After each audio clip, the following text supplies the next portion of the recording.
इस bell icon को ignore मत कीजिए, इसे दबाएं और द सड़कनामा की सारी नोटिफिकेशन पाएं। नमस्कार, मैं हूं प्रमोद और आप देखना शुरू कर चुके हैं thesadknama.com। किसानों के लिए खुशी और राहत की खबर है। इस वक्त मैं आपको तस्वीरें हरियाणा के सिरसा जिला की दिखा रहा हूं और बता रहा हूं कि घग्गर नदी में पानी आ चुका है। जी हां, हमने आपको पहले भी दिखाया था कि घग्गर नदी कई सालों बाद है वो सूख गई है, लेकिन आज एकाएक जो घग्गर नदी में पानी आ गया है। इस वक्त मैं आपको तस्वीरें घग्गर नदी की दिखा रहा हूं, लाइव तस्वीरें आपको दिखा रहा हूं घग्गर नदी की, जहां पे घग्गर में पानी आ गया है। ये अच्छे संकेत है और इस पानी के साथ ही किसानों के चेहरों पर भी मुस्कान नज़र आने लगी है। वहीं किसानों के चेहरे खिल गए हैं। जी हाँ, पिछले कई दिनों से जहाँ किसानों को धान और नरमा की खेती में सिंचाई करने की जो परेशानी आ रही थी, क्योंकि पानी सूख गया था घग्गर में, घग्गर पूरी तरह से सूख गई थी और पूरी तरह से जो घग्गर का जो तल है वो नज़र आ रहा था और ये कह सकता हूँ कि पूरी तरह से सूख गई थी घग्गर, जिसकी तस्वीरें हमने आपको लाइव दिखाई थी। लेकिन अब आज जो है घग्गर नदी में पानी है वो आ गया है और सिंचाई विभाग का जो घग्गर डिवीज़न है वो भी पूरी तरह से अलर्ट हो गया है, ये हम कह सकते हैं। क्योंकि ओटू झील की तस्वीरें भी हमने आपको कई दिन पहले दिखाई थी, जहां पे मरम्मत का कार्य चल रहा था और उसी मरम्मत के चलते जो ओटू वीर का जो पानी है वो आगे राजस्थान में छोड़ दिया गया था। उसके बाद मरम्मत की गई थी, क्योंकि सिंचाई विभाग का ये मानना था कि अब ये जो बरसाती सीज़न है जिसमें घग्गर नदी में पानी आएगा और पानी आ चुका है और ये पानी है खास करके ओटू झील में स्टोर किया जाएगा ताकि खरीफ चैनलों में पानी छोड़ा जाए। क्योंकि यहाँ पे सिरसा में हम आपको बता दें कि काफ़ी ऐसे खरीफ चैनल है जहाँ पे ये पानी है घग्गर नदी का, उसमें छोड़ा जाता है और किसानों को ये पानी सिंचाई के लिए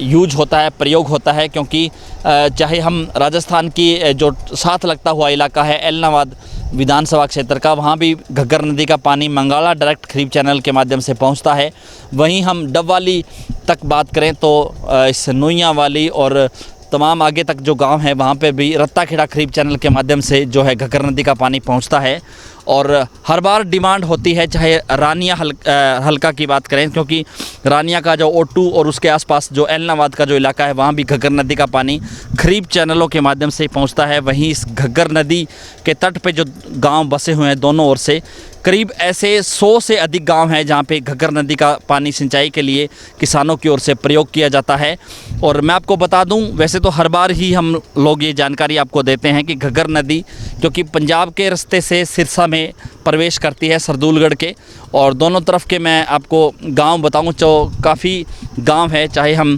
बरवाली जो है प्रथम की बात करें या मुसाही वाला की बात करें, पनिहारी की बात करें, चाहे फरमाई खुर्द, मल्लेवाला, बुड्ढा भाना, किराड़कोट, नागौकी, मत्तड़, लहंगेवाड़ा, रंगा, अलीका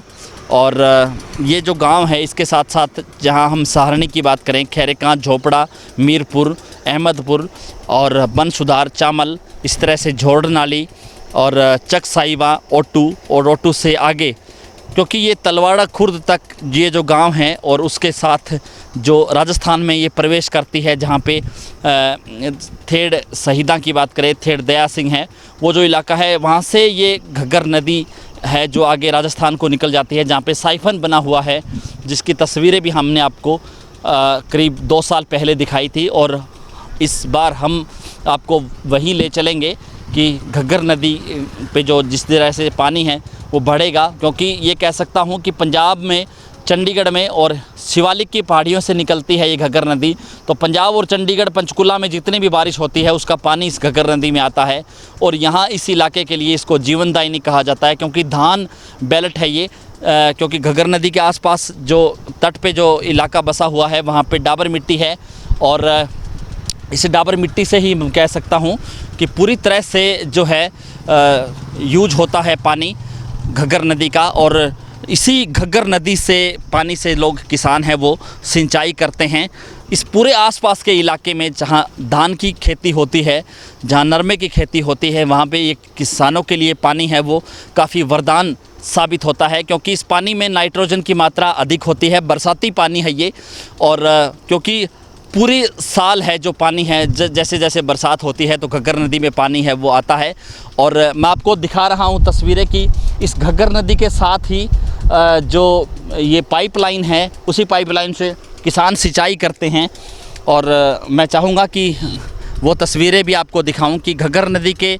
तट पे, जैसे ही दोनों तट पे जो गांव बसे हुए हैं, वहाँ के किसानों ने पाइपलाइन से जो है वो सिंचाई करते हैं, पानी उठाते हैं। और जो घग्गर नदी के तट पे जैसे ही आज पानी आया तो